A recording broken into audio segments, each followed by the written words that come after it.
And good evening. We welcome you to our second edition of the Central Florida Blitz as we take a look at high school football news and games, picks, whatever else is going on around high school football in the Central Florida area. This, of course, covering from Flagler County down to Orange Seminole counties as well, down the coast to Brevard. And I am Marty Pallman, Joshua Wilson, Florida HS Ball with me as well. And Josh, we head into week 6 now. We're getting to the halfway point of the regular season, and it's good to be back talking high school football as we were last week. Our second time we've done this. 4 different editions: North Florida, Gulf Coast, and South Florida. Now Central Florida. And also we had ourselves a playoff preview show earlier today as we had our first numbers come out today from the FHSA. No, you're right. We had the first numbers come from the FHA, and that's very, very interesting to see what has happened here and everything, and and all that, and it's definitely a lot right there, and we did it in an hour's time, and of course, now we're here talking about other stuff going on around Central Florida. Of course, as you said, Marty, down from Flagler County to Orlando, and then over onto the Space Coast part of the region, and a lot of teams, a lot of great football sitting there here across in that region as well. Yeah, speaking of Flagler County, our guest tonight, the interview will be with Michael Lischio of WNZF, and covers Flagler Palm Coast football. We'll talk to him. Yeah, had a chance to talk to him actually, and later on we'll have our pick 6 that we have every week as well. We'll pick 6 games from the Central Florida area. But right now, as we start every show, it's time for our headlines. We call them the Blitz Lines. Breaking news. I mean, I don't think it's necessarily breaking news, but I think for a lot of people, I mean, you're sitting there, you talk about this Edgewater.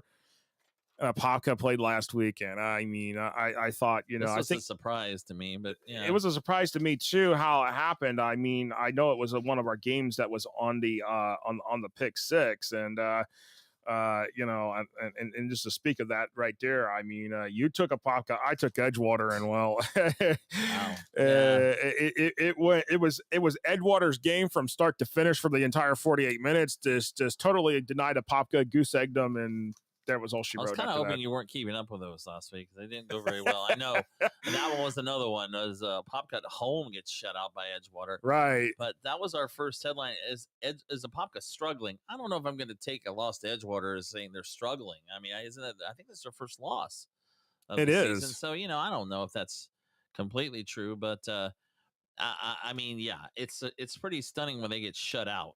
And that's how good Edgewater is. Edgewater is rolling right now. We talked to Larry Bluestein of WQAM in our South Florida Blitz, and he said he thinks it's going to be Aquinas and Edgewater playing for the state title. We've seen that game before, and in Daytona 4 years ago, that game came down to literally the last play. It's happened before as well, so that'll be interesting to see. If Edgewater can continue to play, I think Apopka will be able to turn it around. I mean, they have been playing pretty well up until that point, so give it some time. We'll see if they can bounce back this week, and the Blue Darters as well. All right. Speaking of teams on the other side of it, how about these undefeated teams? We have Orange City University, who's now 5-0. In fact, they beat Flagler Palm Coast by a point last week, 29-28. You're right. Smyrna Beach is 4-0, both unbeaten. No, you're right. It definitely is one of those things. It's like New Smyrna Beach. Here they are. I mean, Edgewater 5-0 too, by the way. So I mean, that's another team to keep in mind here. And it's really interesting. New Smyrna Beach. Let's talk about New Smyrna Beach here for a moment here in terms of all this. I mean, 5-0, but if you look at the scores, you look at everything that's there about New Smyrna Beach and everything. It's really, really interesting. It's like how they the last 2 weeks how they've won their games here. Yeah, they won by baseball scores. Last week 8-0. The week before 8-2. So they've won the last 2 games by a combined 16-2. So they're winning by, like I said, by baseball. Good pitching. They're shutting out everybody. They're getting 8 runs a game, and that's enough. But yeah, those are weird scores. But hey, they're getting it done at 4-0, and Coach Wilkinson there doing a nice job. And yeah, you're right. It's an interesting how they have been winning games as well. But yeah, University is a good story too at 5-0, and they've got a big matchup with Spruce. I think it's Spruce Creek this week, who's 4-1. Just took their first loss of the season. No, you're right, and that's the thing. Spruce Creek, again 4-0, and Lake Mary 4-0 here, and Lake Mary has been putting up points here, and I mean, it's like everybody is going to go back week 1, 70 points against Dr. Phillips. I mean, it was 78-60, so 78 points. You put up 70 some points like that. I mean, it's crazy. I mean, but you just put up 42 here against Spruce Creek, and that's that. I mean. That's the thing. And here's the other thing. We talked about it last week with Dan LaForce, was the District of Death. I mean, you got Lake Mary sitting here. You've got Apopka. You've got Sanford Seminole. Sanford Seminole, by the way, who goes down to Vero Beach and puts up 40+ points on the Indians. I mean, it was the fighting Seminoles versus the Indians. I mean, one of the battles of the Indians right there. And Sanford Seminole just literally is like, we're coming down here. We're going to go play at Billy Living's Field, and we're going to quiet your home field. And that's what they did. That's what they did. So, we'll see how that continues through the season. University at 5-0 again in Spruce Creek this week. That's kind of a rivalry game there as well. Now on the other side of the spectrum, Kissimmee Osceola now 0-5. I think we're pretty stunned. We were talking about Bowles being 0-3 in Jacksonville. By the way, they've won 2 in a row since. But Osceola being 0-5 is about as surprising. And now they get St. Cloud this week in what is one of the oldest rivalries in the state of Florida. And that's the thing, and we're going to talk about that here in a moment. But I mean, that you played Rockledge, you actually had a lead on Rockledge at one point, and then you allow Rockledge right there in the last minutes to come back and win that game. That's hard. That's tough. I mean, it's tough. But here's the thing: Osceola could go win these next 5 games that's left on their schedule, and and they be in the playoffs as district champs. That's true. Welcome to the wacky world that is high school football now, with the numbers the way they are. But Jake State saying University has New Smyrna. Yep, and that's it. And by the way, that is one of the games we will be picking on our pick 6 here later. So just a preview of what's coming up here later. Coming up. That's right. So that's this week. I apologize. I thought it was Spruce Creek, but no. Yeah, that's right. Sorry, yeah.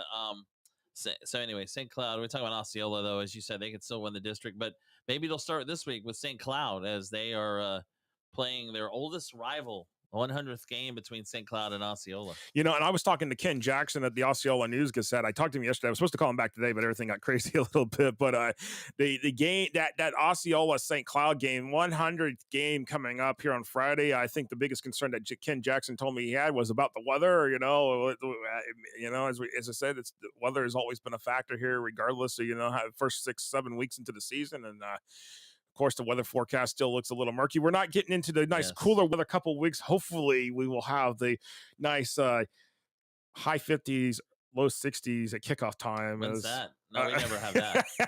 Maybe if we're playing in January, February, which we don't, then or maybe I just want less humidity, please. I agree. Well, that could happen in November as we get to the postseason. That's usually true the end of October. Hopefully, that will be the case again, as you said. But I'm sorry, University plays Spruce Creek in a couple of weeks, but they play New Smyrna this week. My apologies. So, yeah, but that's some people not liking the rankings. Of course, we knew that was going to happen. Of course, that Steve Schwartz here, he says Popka didn't turn it around. And I agree. But here's the thing: we got to remind people, Popka has got Sanford Seminole this week, so that's going to be tough to start turning it around there. You're right. That'll be another one of our games we'll check out in our pick 6. But that's going to do it for the Blitz Lines. We're going to take what we call the 1-minute water break. And coming up next, our interview with the voice of Flagler Palm Coast football, Mike Lischio. That is after this break.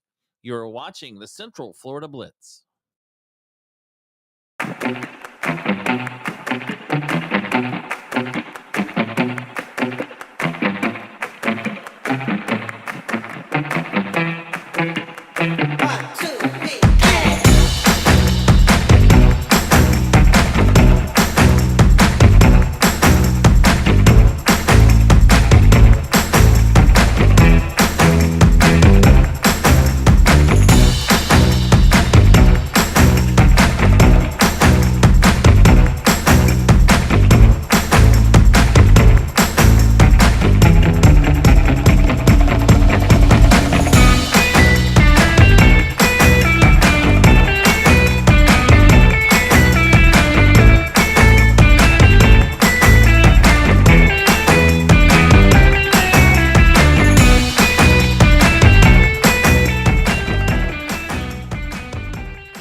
back here on the Central Florida Blitz here on FortHSFootball.com of our social media platform, YouTube, Facebook, and Twitter or the hell. But joining us now here is Lischio. He is the co-host Rich and Mike sports show, also the morning care at WNZF 94.9. Just right there, if you don't know where St. Augustine at Daytona Beach, and Mike is a great friend of Florida. I appreciate him being able to take a few minutes of his time to know there's some action sitting there situated along the I-95 corridor, and bring you in here and talk about this because there's been some exciting things here, but appreciate you being able to give us a few minutes of your time here. So let me ask you about this first coming out of this. I mean, you know, there's a team but in Volusia County that I think is turned especially after the season they had. They have a brand new head coach here, and that's Orange City University. He beat Flagler Palm Coast at a 29-28 very battle last week in week 5. I mean, about them because they're really a team, and I mean 5-0. It's huge for the Titans. Yeah, the Titans have been tested early this year. They've got a big one this week against New Smyrna Beach, who's 4-0 as well. The legend John Wilkinson, first year for University's coach, and it's been a pretty good start. 5-0. They played FPC on tonight. Had to rally back. They had to rally back from down 16 points. Justin's team was able to get them back into that game. They're led by a quarterback, Malachi Walters, who's dynamic and is not only a runner, but he's a great passer. He's a junior who's really taken control. Jalen Hill, the tight end, and linebacker does it on both sides. They're very good, and this is their biggest test. This is going to be the biggest test so far because they've played against, they played Haggerty, Seabreeze, they beat, put points up on the board.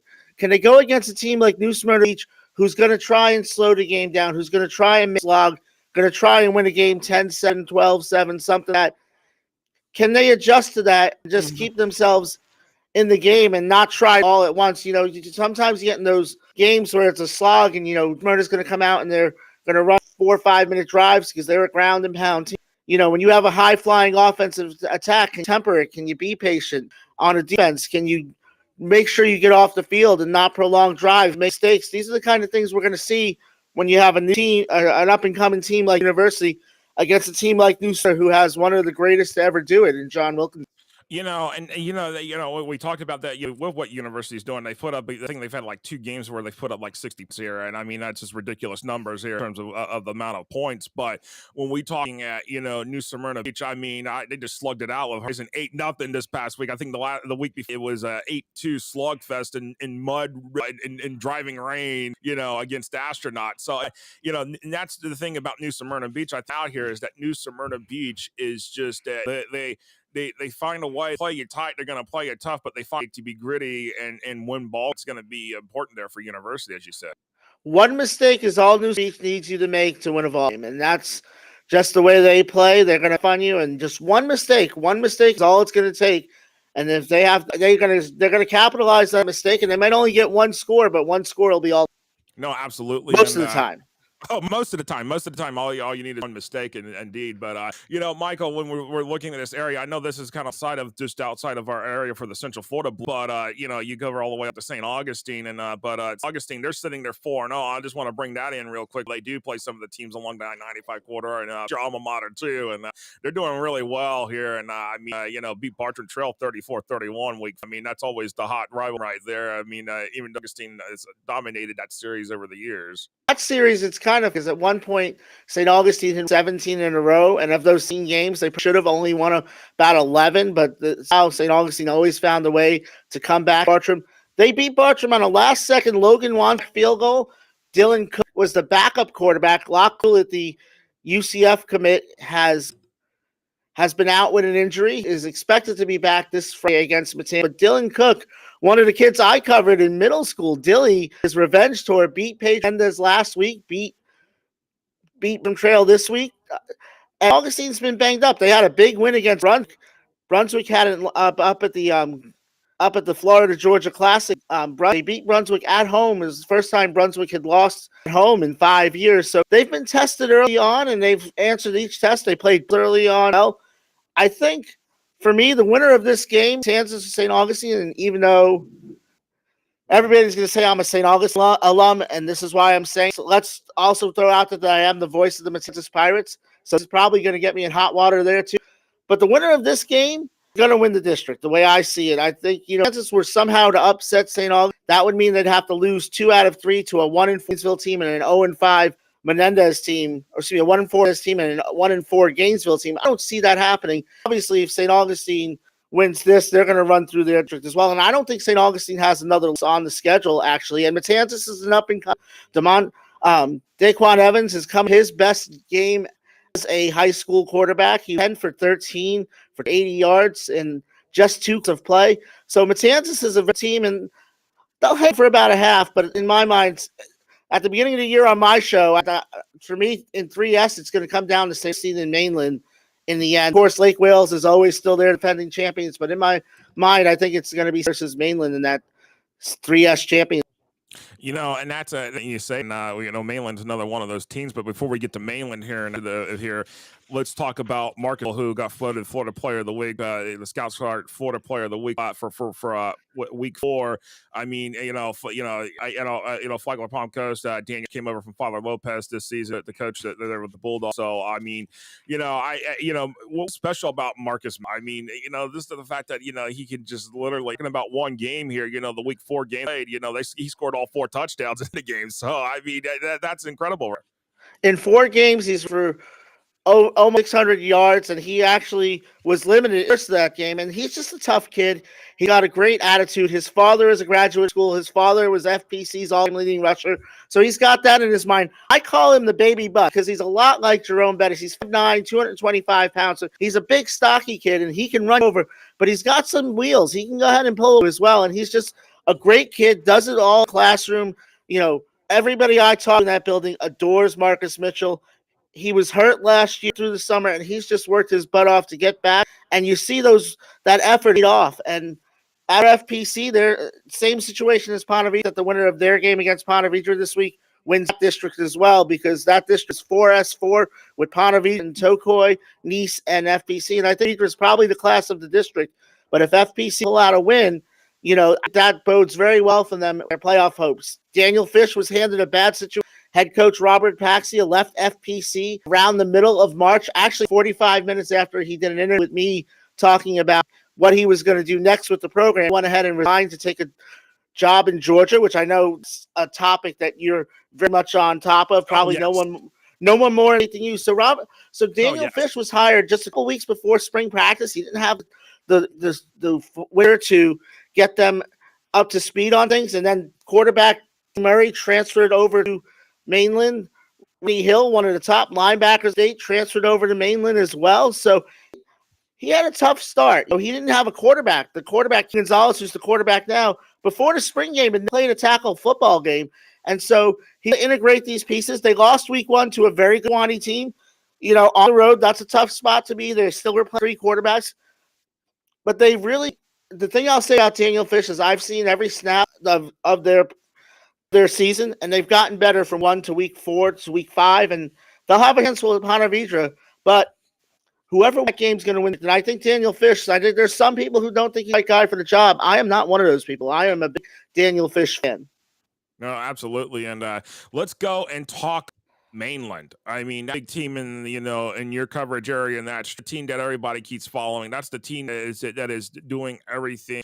That just they're winning games, and that they're now 5-0 on the season. I mean, they just had a contest with Lake Mineola here week 5 at Dana Stadium. I mean, but Travis Rowland knows what he wants from his guys to get out of his guys. I mean, the Mainland Buccaneer alum is doing everything. I believe this is year 3 for him there. After starting his coaching career there at Flagler Palm Coast. I mean, what is it about what you see, what Coach Rowland is doing there that, if you've seen, do you think Mainland has that trophy up for the first time since 2003 this year? I mean, in 20 years, not won the state championship, but, do you think that's a possibility? They're holding that trophy up in 3 after with the way they're playing. Before Travis took the Mainland job, when Scusson resigned at Mainland, I texted him and I said, I know how I feel about my alma mater. I know how you feel about yours. I know you haven't made engines yet, but when you're at Mainland, I want to be there when you're at first state championship. And this is a good chance. The secret to what Travis Rowland, obviously he has uber talent at Mainland. And everybody in Volusia County will come play for Travis Rowland. But the reason they want to come play for Travis Rowland is because for Rowland, it's not what matters most is not so much what happens on Friday night. What happens from the end of the game Friday until the next game on Friday night. He's making sure those kids are working hard in the weight room and making sure they're working in the field, but he's making sure they're taken care of in the classroom, making sure that everything's okay. And he is all over. He loves all over those kids, and he's more concerned about you as a person, you as a man, as a football player, because he knows that if you take that stuff, the stuff on the field is going to take care of itself. No, absolutely, and I bet everything. But that's all the time we got here. But I appreciate you taking some time and tell everybody where they can find social media and, of course, on radio as well.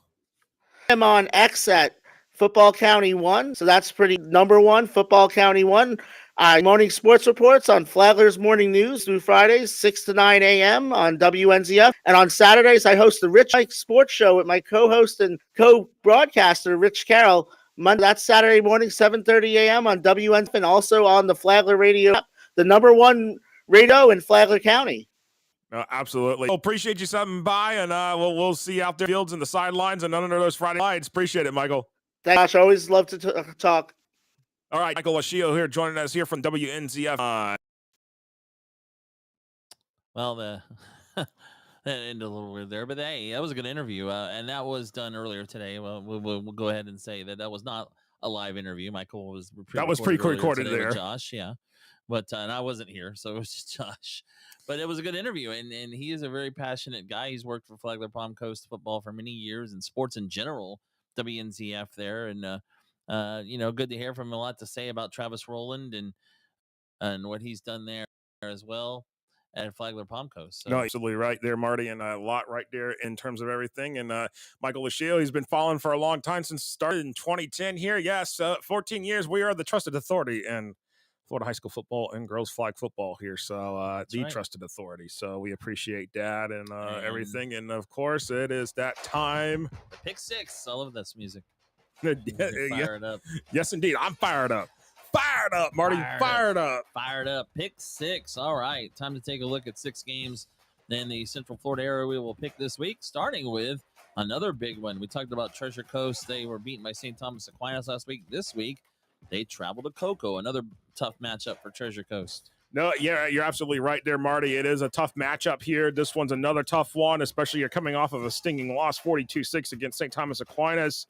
Cocoa was on their bye this past week. I mean, Cocoa technically should be 4-0. I mean, we all know we could hash that out one all day, but end of the day, this one's at home for the Tigers, Titans. I mean, this is going to be you got to figure out a way to bounce back and be able to do things here. And I just don't know, Marty, if that is going to be the case. I just don't know if Treasure Coast can bounce back on this one.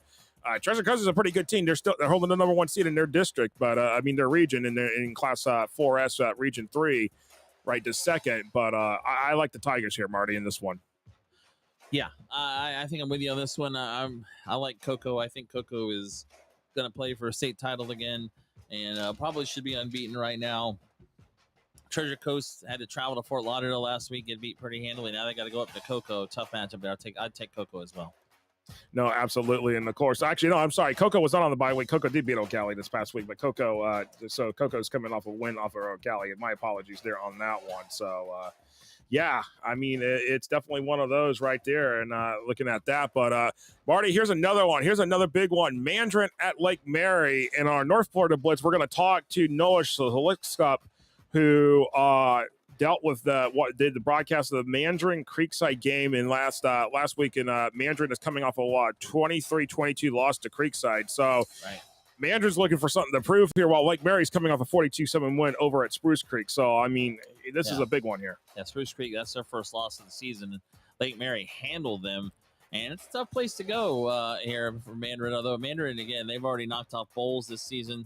They beat Fletcher pretty handily, as well as Sandalwood in the Jacksonville area, losing to Creekside by a point. So, I don't know. Mustangs or Rams? I'll take Mandarin on the road. You know, I like what Lake Mary is doing. They've been putting up points. They score points in the bucket full, the sack full. I mean, I know they probably should get a Crystal sponsorship for the sack full there on that one. Right.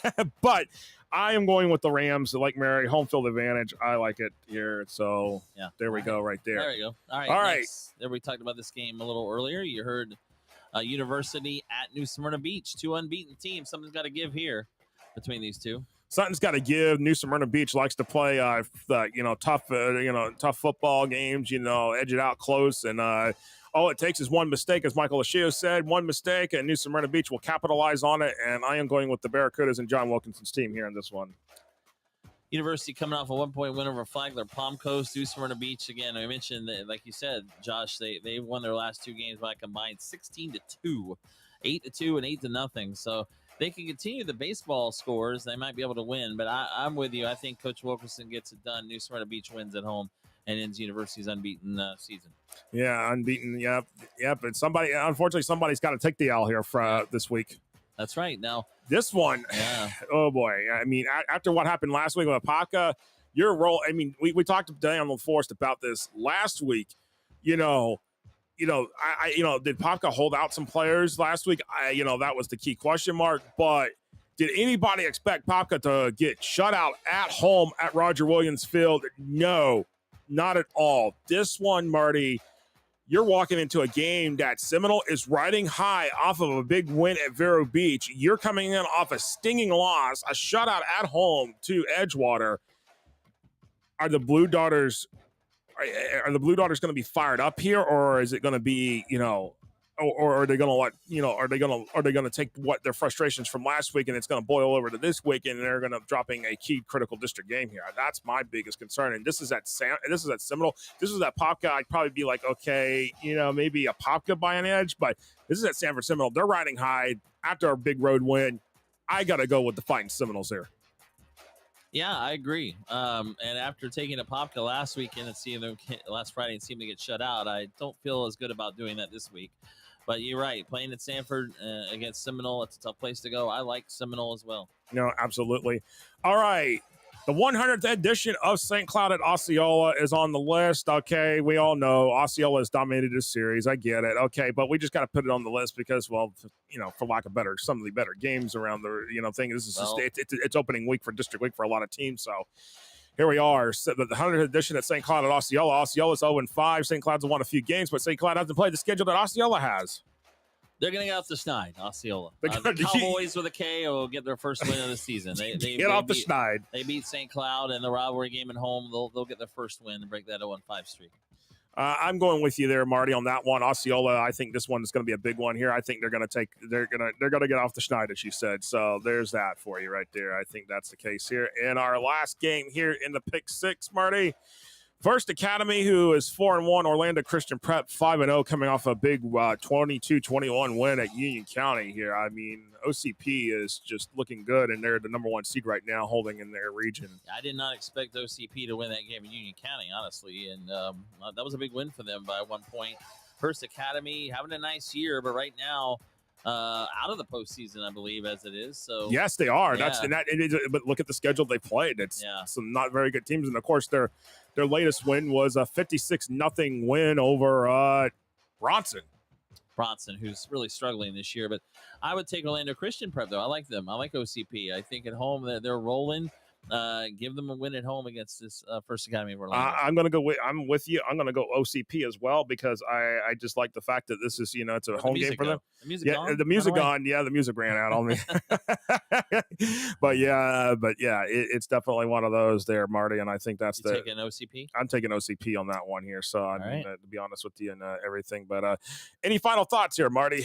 Any final thoughts on this as we get ready to close this out? A lot going on in Central Florida, but I think that University New Smyrna Beach game we want to watch. Apopka Seminole is going to be interesting if Apopka can come back. And Mandarin going down to Lake Mary. Mandarin, is in Jacksonville. We'll talk about them in the North Florida Blitz. But really some good games coming up this week, and we look forward to talking about it next week on our next edition of the Central Florida Blitz, which will be every Tuesday night now at 8:15 to 8:45. No, absolutely. And of course, it's been fun here, and thanks to Mike Lischio. Yes, indeed. Mike Lischio at 94.9 WNZF in Palm Coast, right there, Flagler County Radio. And it's been fun, but Here's the week 6, Marty, and we'll be back next week. Here, same time, same place, same channel, same station, whatever you want to call it. Else. That's right. We'll see you. We'll talk in 15 minutes, 9 o'clock. We'll be bringing the Gulf Coast Blitz. We appreciate you watching the Central Florida Blitz. So long for Joshua Wilson. I'm Marty Pallman. We'll talk to you again next week.